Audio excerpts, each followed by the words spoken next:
intelligence are my core skill sets. And from there, just been an amazing story, further. Right. So basically, your childhood was Tony Stark. You built your own Mhm. computers from scrap. Well, all right. So your career ultimately ended up where it is now. You, as I said, founding member of the DCMA. Tell us about what the DCMA is. What is the mission of the DCMA? Its beginnings, and what Yeah. you're trying to accomplish with the DCMA today. Yeah, well, I started my blockchain specific career around 2013, 14. Me and a team of guys at the Netherlands, at Amsterdam, won grant money from the European Commission to build out various blockchain and digital currency prototypes and solutions for all types of social and civic projects. That work got featured by the UN and the World Economic Forum. And the People's Bank of China invited me over in 2018 to just meet with them and sort of exchange notes and talk about their Digital One project. And China has always, look at their history, been a leader in the innovation of money from the beginning of time. They were the first to create even paper money. And they sort of encouraged me to look at the future of money from a digital perspective. And they were talking to me about the CBDCs and stablecoins before it became a term in the public. And I took that challenge from them, and we ended up forming the DCMA at some time down the road. But basically, Our, our idea, sorry, please continue. no, so our idea was to basically create cryptographic technology for the banking industry. Bitcoin, all the first generation altcoins have all been looking at sort of disrupting the banking system, sort of competing with banking. And I took the sort of the contrarian view that banking holds 20 trillion plus dollars. And I don't think in my lifetime or any time thereafter, banking is going to go away. So I said, what if we can embrace, CBDCs or digital currencies for the banking industry? And that's the approach I've taken. And I think now, people are seeing the tide change to some degree. But I see both use cases that what the cryptocurrency community is interested in. I understand what the banking industry is interested in. We basically decided to bring the two worlds together with this international CBDC. So we are not a national CBDC like a traditional CBDC, because most CBDCs, actually all CBDCs, they just mirror the fiat currencies. It's just another digital manifestation of this fiat currency. We are an international CBDC, which is really more of a money commodity. So we, on a regulatory model, we comply with the Commission on Commodities, Futures and Trade Commission. But as a functional matter, we function as a CBDC. So we get the best of both worlds, a money commodity as well as a functional requirement as a CBDC. So we get the best of both worlds. We please the regulators, and we give the crypto community opportunity for an innovative store of value that can make a significant value over time. So I want to talk about what it is first. It's all my core skill sets. And from there, just been an amazing story, further. Right. So basically, your childhood was Tony Stark. You built your own Mhm. computers from scrap. Well, all right. So your career ultimately ended up where it is now. You, as I said, founding member of the DCMA. Tell us about what the DCMA is. What is the mission of the DCMA? Its beginnings, and what Yeah. you're trying to accomplish with the DCMA today. Yeah, well, I started my blockchain specific career around 2013, 14. Me and a team of guys at the Netherlands, at Amsterdam, won grant money from the European Commission to build out various blockchain and digital currency prototypes and solutions for all types of social and civic projects. That work got featured by the UN and the World Economic Forum. And the People's Bank of China invited me over in 2018 to just meet with them and sort of exchange notes and talk about their Digital One project. And China has always, look at their history, been a leader in the innovation of money from the beginning of time. They were the first to create even paper money. And they sort of encouraged me to look at the future of money from a digital perspective. And they were talking to me about the CBDCs and stablecoins before it became a term in the public. And I took that challenge from them, and we ended up forming the DCMA at some time down the road. But Our, basically, sorry, please continue. No, so our idea was to basically create cryptographic technology for the banking industry. Bitcoin, all the first generation altcoins have all been looking at sort of disrupting the banking system, sort of competing with banking. And I took the sort of the contrarian view that banking holds 20 trillion plus dollars. And I don't think in my lifetime or any time thereafter, banking is going to go away. So I said, what if we can embrace, CBDCs or digital currencies for the banking industry? And that's the approach I've taken. And I think now, people are seeing the tide change to some degree. But I see both use cases that what the cryptocurrency community is interested in. I understand what the banking industry is interested in. We basically decided to bring the two worlds together with this international CBDC. So we are not a national CBDC like a traditional CBDC, because most CBDCs, actually all CBDCs, they just mirror the fiat currencies. It's just another digital manifestation of this fiat currency. We are an international CBDC, which is really more of a money commodity. So we, on a regulatory model, we comply with the Commission on Commodities, Futures and Trade Commission.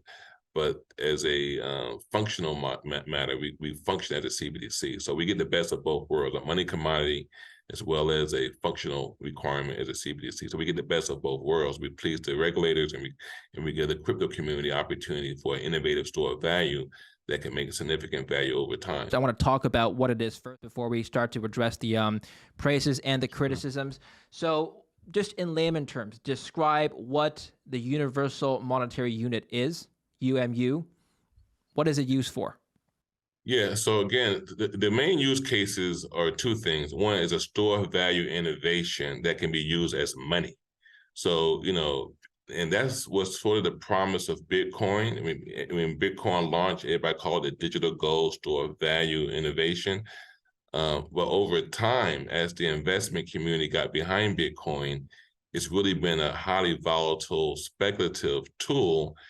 And merchants who actually have to pay employees and cost of goods are hesitant to hold their value of money in Bitcoin only because it's too volatile. So if you had to pay employees in your supply chain, and if Bitcoin goes up and down 20-30% in a short period of time, that's a significant loss to your bottom line. Too much risk. So we need, a money commodity that can operate more like money and not more like a speculative investment tool. I mean, the traders make money on Bitcoin up and down, whether it makes, people are trading it north and south. And a few people are making a lot of money on it. However, for mass adoption, you need something that's more stable, that still can appreciate in value, but like the US dollar appreciates in value over most currencies, but it's not wild swinging up and down every day, right? Or every quarter.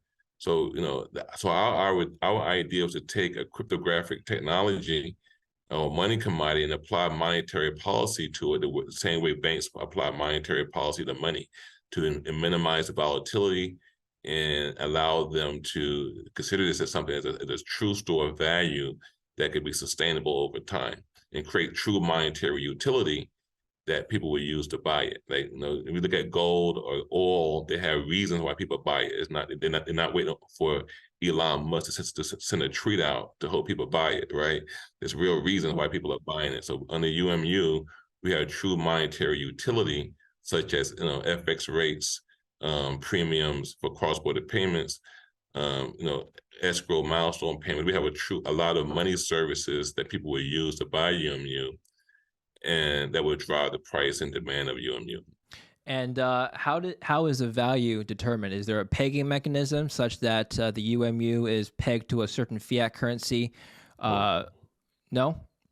No, absolutely not. That would be what we call a stable coin.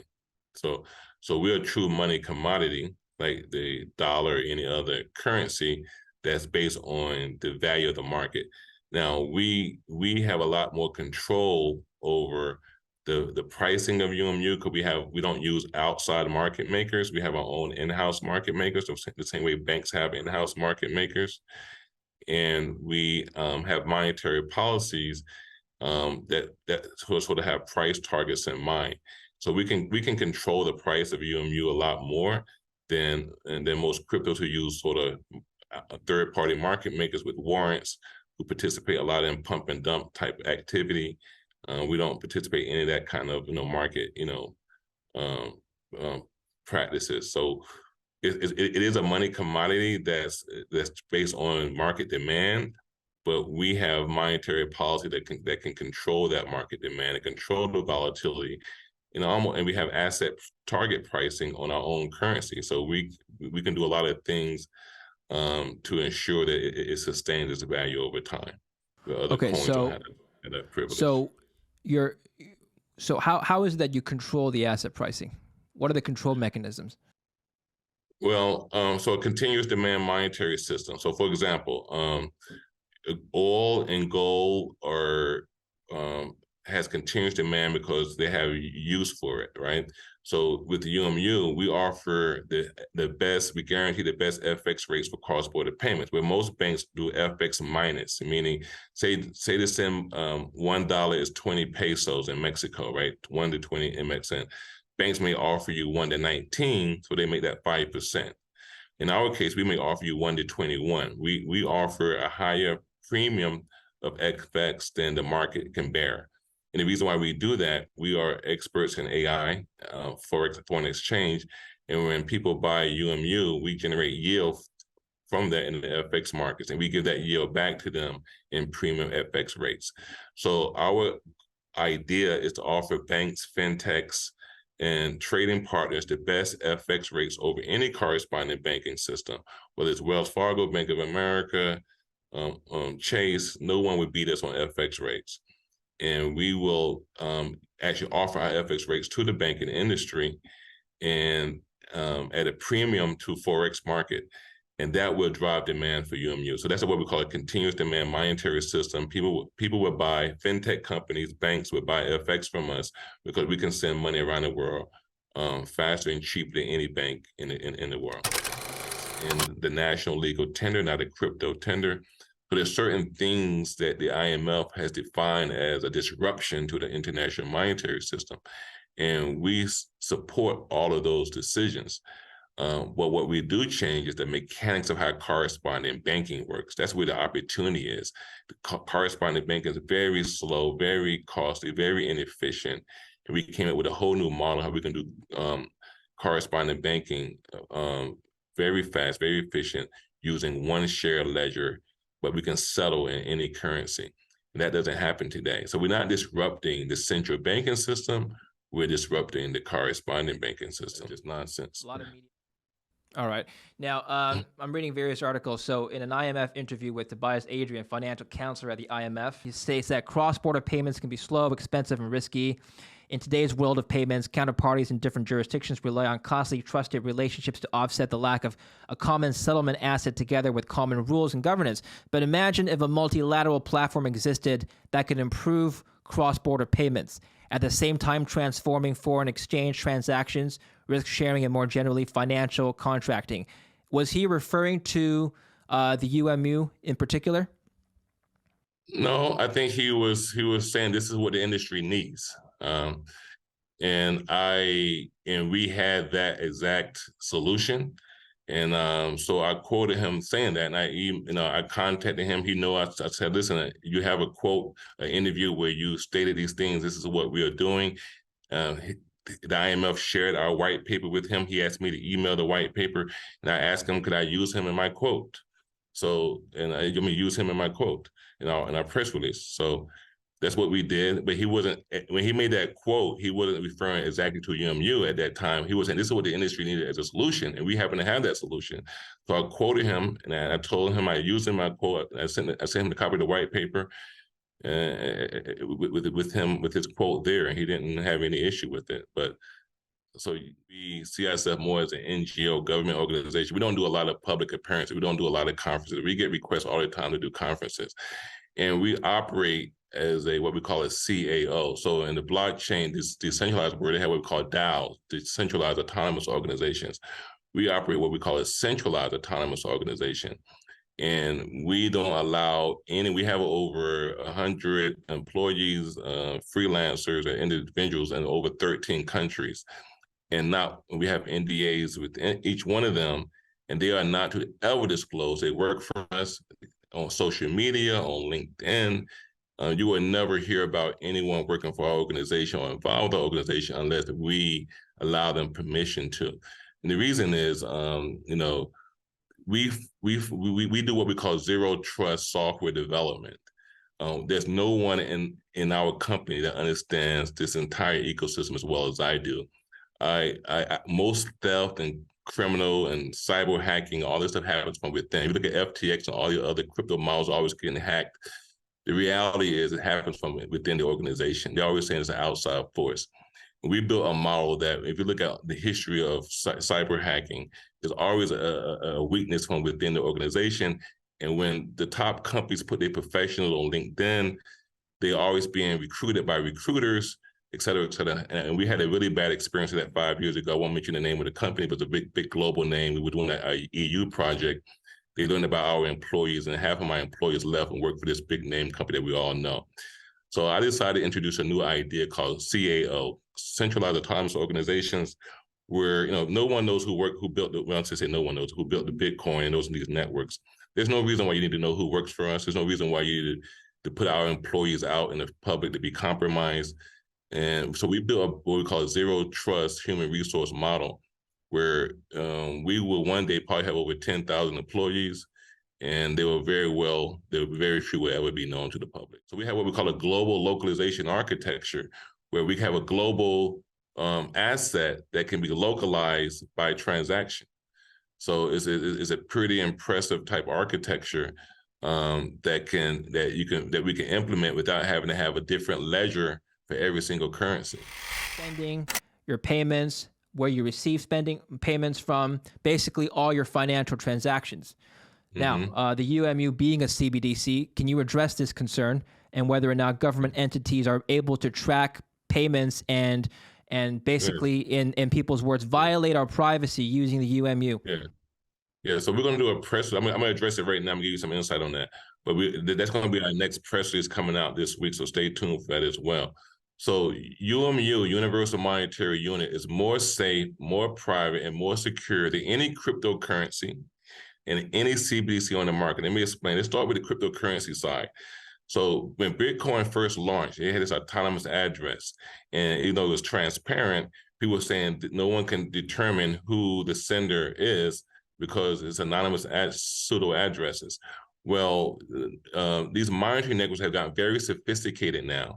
Every Bitcoin address has been classified as either a crypto exchange, sort of an intermediary, sort of a remitter. Every type or class of entity is known by the Bitcoin address. So when money moves in the Bitcoin network, it's not anonymous at all. It's and when you move it from any type of wallet to another wallet, the feds can quickly identify who's using that wallet.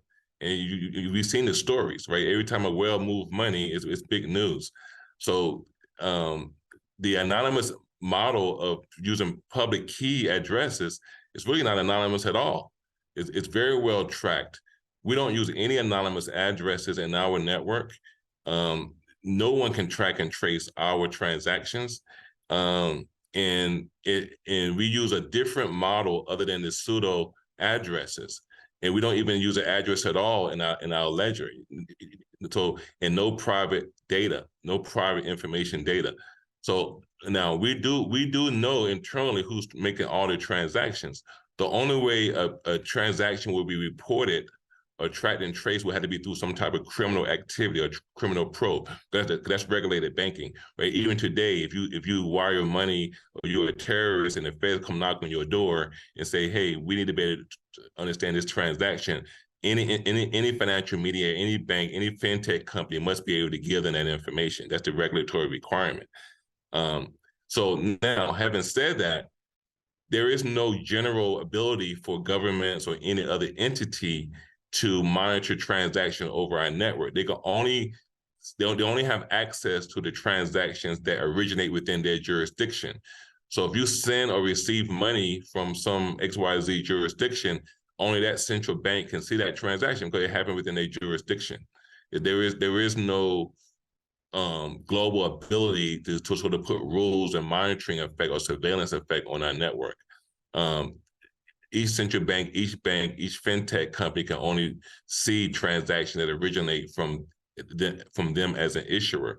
Now, more importantly, and this is something that the industry has very poor insight and knowledge of, is the understanding of money. There's two forms of money in banking.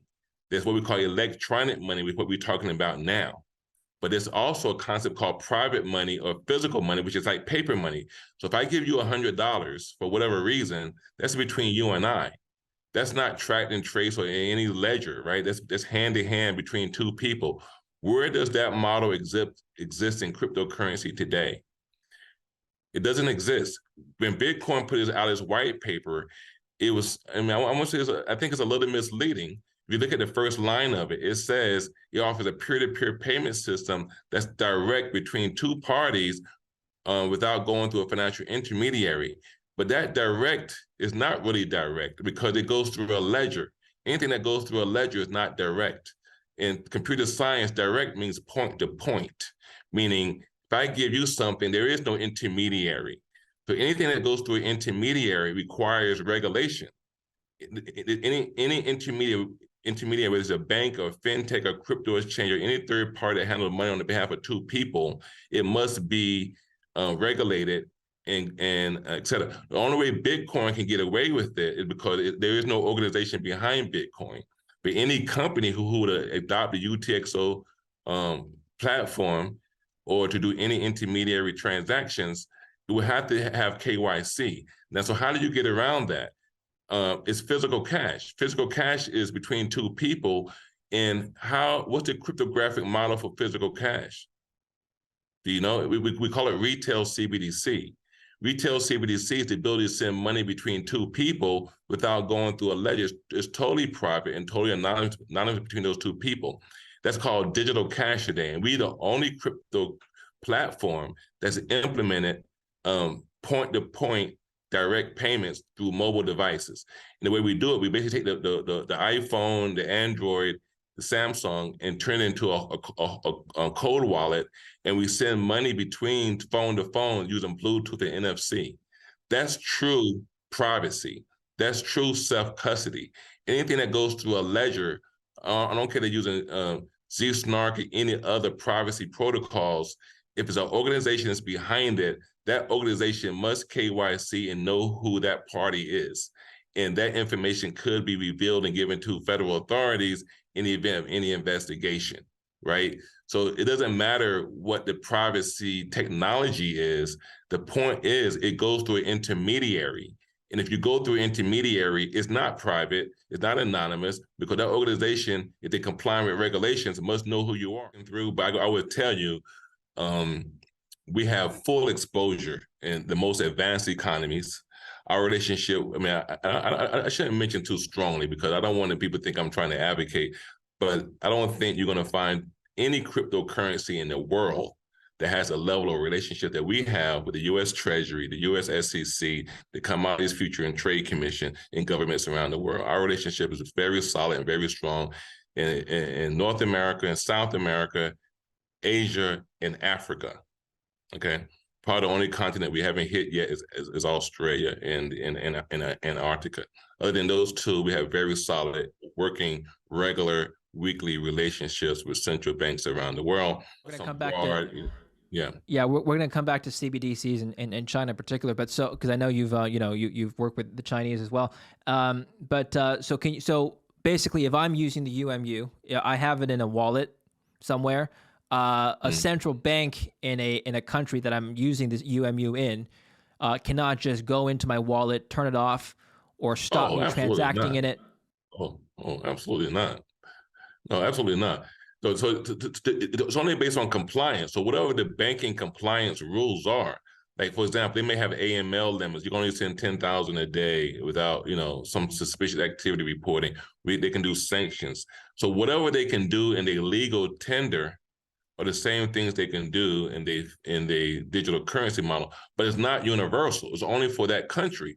So if the U.S. have one set of rules around how they do AML, KYC, and compliance, or sanctions, in a different country has a different set of rules. I told you, it's global localization. We at the DCMA, we are politically agnostic. We don't take sides on any government. We're not for or against the USA. We're not for or against the East or the West. We built a money system that's totally agnostic to political preference, and it's up to each country to set their own rules. And we will not favor any nation whatsoever. And it's up to each country to decide how they configure their compliance inside our engine. And we do get in the full ability to configure. And at a time of transfer, we look at the source and the destination, and those rules apply without any centralized whatsoever authority. And that's very, very important, because if we did enact centralization in our model, the banks will not get behind us. It's very important for them to have monetary sovereignty. And when I go to them and I explain our model, I'm in South Sudan right now, been here speaking with the central bank here, I had to make it very clear that this is not about me. This is not about the DCMA. This is about the banking industry. And there's nothing that I can impose, the DCMA is going to impose, that's going to hinder your ability to implement your own rules in our system. But there is no centralized model where the DCMA is having any type of globalist type of capability. That's just goals with their CBDCs, but a lot of people are concerned that FedCoin is going to be used precisely as a tool of surveillance, and that our privacy is going to be forfeited once a national CBDC is launched in the U.S. Can you comment on this concern? Well, I mean, listen, let me tell you, it's really an overstated conspiracy, because technology had the capability of doing something doesn't mean it does it, right? So the U.S. is a very democratic state, a democratic, democracy, and any rules that the government would put out over a CBDC will have to be something that the politician would get sort of buy-in from the citizens, right? It's not like, we're a dictatorship or autocrat where some legislators come along and push something down his throat, right? You got to go through Congress and be passed. So if there were a proposal that come along that some legislator put out there that say, hey, we want to create a CBDC that can, surveil every single transaction the person does to give us this power, I doubt if it would pass, right? Because we are a democratic state. It's not like we can just come along and just make some rule and enforce something down the throat of Americans without it going through some legislative process. So now if the majority of people vote for that, then of course they can have it. But there is nothing that we're doing in our model that will automatically grant that, right? Money is a public good. So it has to be something that, Congress would pass to have these types of capabilities. And if so, the general public would know about it. But there's no secret behind the scenes system where, CBDCs are being surveilled. And I understand that the motivation behind CBDC is not surveillance. Why is CBDC even a conversation? It's because the whole private sector advent of Bitcoin and all these other altcoins and stable coins that's taking money out the monetary system. The federal government is scared about the money leaving the monetary system. They're not scared about surveillance, right?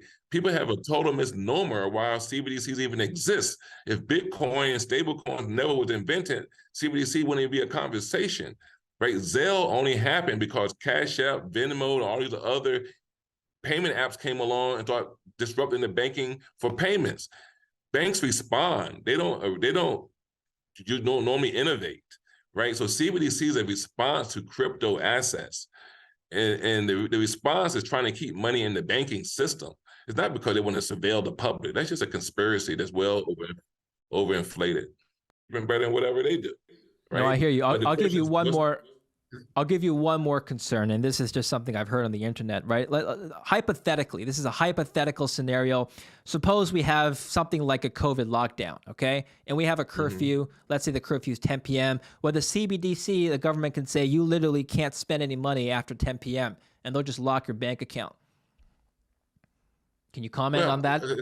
Can the technology do that? Absolutely. I mean, so what the technology is capable of doing and what the technology will be enacted and legislated or governed to do is another thing, right? and we can make human beings genetically, right? The technology is capable of doing it. Now, should we do it? Will we do it? That's a separate issue. So we can't. Yeah, technology is very powerful, especially with AI, and right. So the question is, how are things governed? Let the legislators, let the citizens vote the people in and pass the laws to allow legislators to do what they want them to do.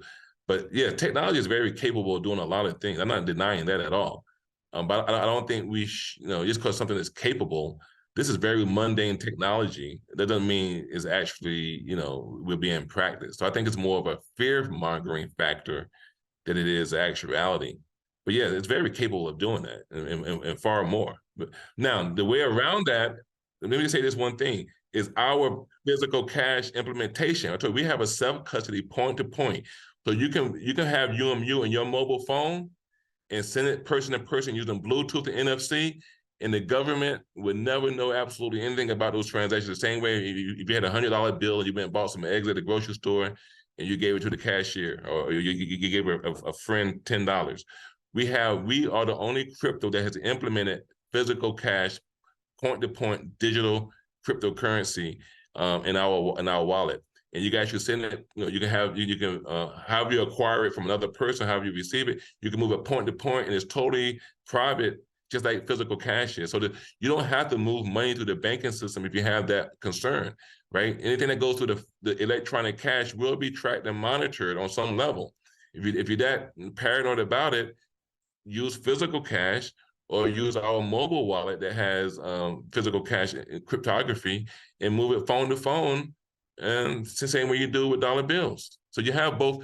So you have both ideas in our solution. Where other cryptos who does not, they only have electronic cash that goes through the ledger. Therefore, they're very concerned about the government monitoring.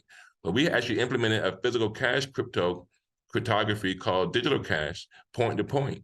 In that case, it goes phone to phone, like a through a hardware wallet using Bluetooth and NFC, and the government and no one can track those transactions where they can't track you spending physical cash today in your wallet. Computer science is one of those things. It's like you can learn on your own. Like people who go to school to learn from that. Listen, let me tell you something. Let me give you my secret to learning. I was almost a straight A student, right? And I hardly went to class to learn. I always studied before I went to class. I prided myself on reading the chapter ahead. And I was only like 3 weeks ahead of everybody. But because I was 3 weeks ahead of everybody, when I already knew the subject matter before I went to class, so people thought I was really smart. I'm like, I'm just 3 weeks ahead of you, right? Anybody who waits for a teacher to teach them something, I can't relate to that. Yeah, but you still went to my teachers. You still went to class. You still went to class. Yes, I had to show up. I had to show up and take the test. But I don't really learn in the classroom. I don't think the classroom is for learning. You learn on your own, and you go to the classroom to get validation and maybe enhance it. But people go to class to learn. I don't relate to that. Unless it's a subject I'm not interested in. If it's something I'm not really interested in, I may show up and just learn what you're saying. But if it's something that you're passionate about, if you're a designer, I don't care what you do. You're in the music. Take music. People who sing music, they wait to go to class to learn how to sing? I mean, come on. If you're really good at something, you don't go to school to learn it. You're good at it before you even go to school. You go to school to polish it and to refine it. Okay, but yeah, I